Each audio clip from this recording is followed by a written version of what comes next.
So Enshrouded has just released and it is a fantastically fun game. I am going to give you 10 of my most essential early game tips and tricks in order to help you get started and progress as quickly and as smoothly as you would like to. Now, the first thing that we're going to talk about here today is infinite stamina, or movement in general, because movement is a massive part of Enshrouded like it is with most survival games. And with that comes a stamina bar. As you can see, when you run, that depletes just to the left hand side of your character there. Now, one thing you can do to take advantage of a bit of extra stamina, or almost infinite stamina, is to run and jump. As you can see, if you time that correctly, you basically jump along the floor, and it takes no stamina most of the time, or a little bit of stamina if you do take a couple of steps of the run in there. Now, this is a great way to travel because not only is it quick, but it also conserves some of that stamina so that you can do other things such as climb, or indeed, as you can see there, glide. One thing to note with this trick though is that if you do in fact have the glider equipped, if you do press space again too quickly, you will start gliding, and as you can see that does use stamina. Now I've got double jump, which is a perk you can get later in the game, and that doesn't affect this because you just basically want to bunny hop, so you want to jump as soon as you hit the floor and you'll just go fast like that and not use up too much stamina, if any at all.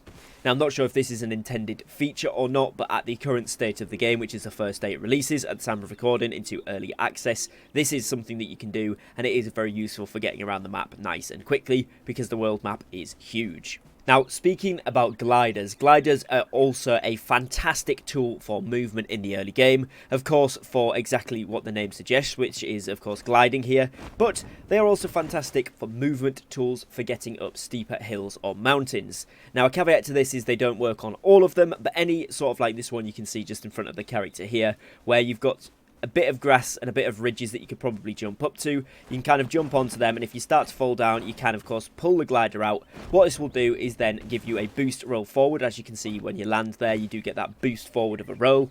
That will allow you to get up to higher places on mountains much more easily, and that means you can traverse some of the higher aspects of the game without having to walk all the way around. This doesn't work, however, on slippery surfaces like mud, but if you do have the skill tree perk for the double jump, which is just here, this actually is really helpful for combining with the glider tactic in order to get up to some really hard to reach places. Third thing we're going to talk about here then is don't get caught out, and this is going to be referring mainly to combat and your choice of weapons. So of course combat is one of the main aspects of the game, and when you decide on a main weapon for at least that moment, I know I keep switching around with what I want to play, I would always recommend that you bring both a melee weapon and a ranged weapon with you. A lot of the puzzles that you will find in the game will require a ranged hit to activate buttons and for things similar to this, so if you are a main weapon melee player, definitely bring something ranged. For this you can use the bow, the staff or the wand, but as you can see you will need ammo to cast the staff or the bow. However, if you cast the wand, you can just cast that by having it equipped in your inventory, so this is my personal preference. Also, some mobs are much easier to fight with ranged weapons. There'll be no spoilers here, but you'll be glad that you have a ranged weapon if you do play melee, for sure. Now, if you do play ranged as a main thing, what I would do is bring a two-handed melee weapon, something like a big axe here or one of these big maces. These are particularly useful for smashing and breaking through objects much faster than the ranged weapons are, and it's also going to save you ammo if it is a weapon you're using that requires ammo. Now that does lead me nicely onto my next point, which is smash absolutely everything. Smashing objects such as barrels, crates, boxes, etc. will allow you to find lots of valuable resources and materials, and will massively help you with your progression, particularly in the early game. It's even better when you get to a new area such as a new spire, because these spires will contain loot relevant to that area level.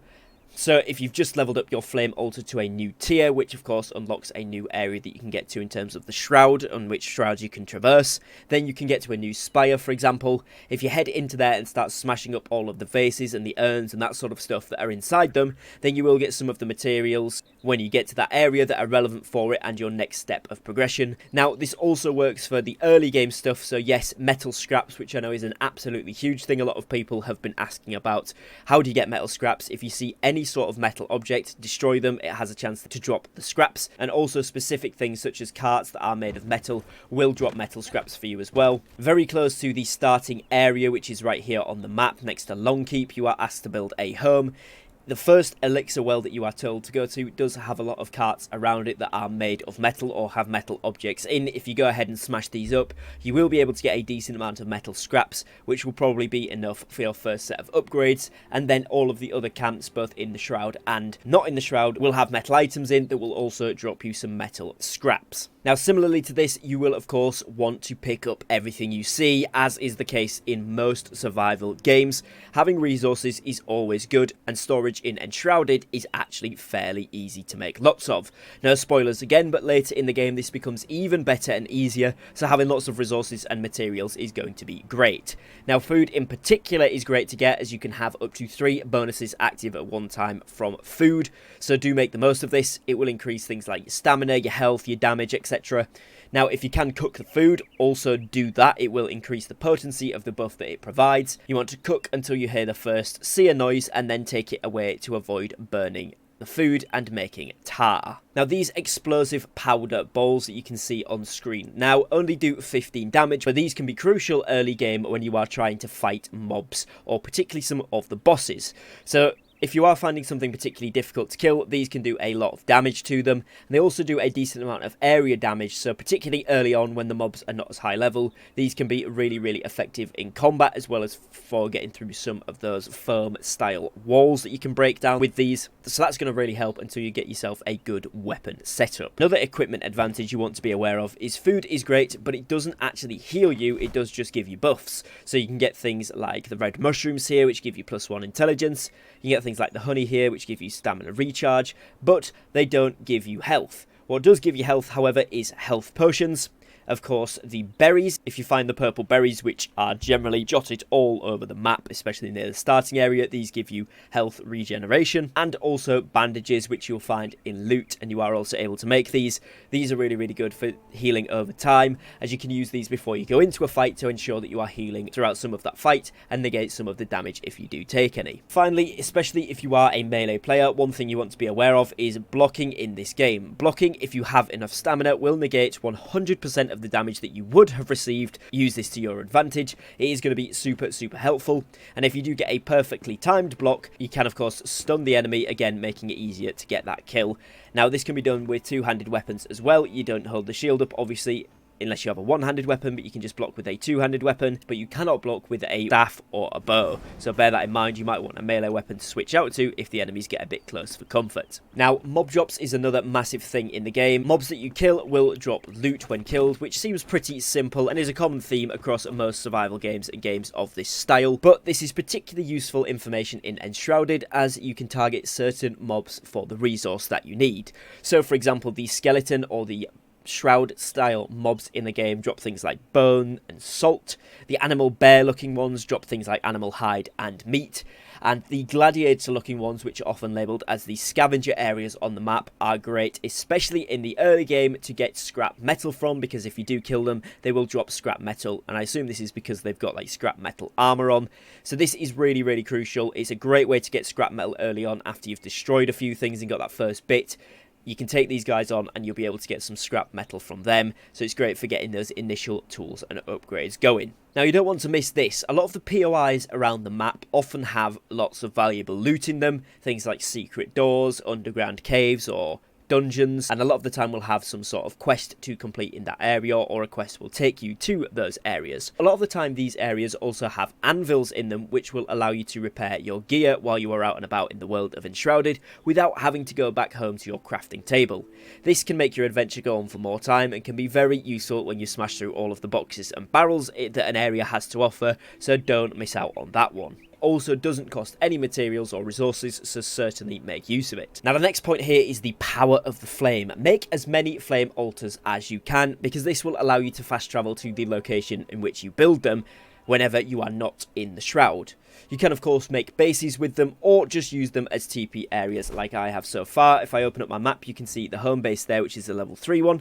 We also have another home up here, level 1, and we have another home just over here, which is another level 1, and you can just use these to teleport towards as fast travels. It's good to have these in advantageous spots, either where there isn't much fast travel options nearby, or next to things that you might want to go back to, such as mines and stuff like that.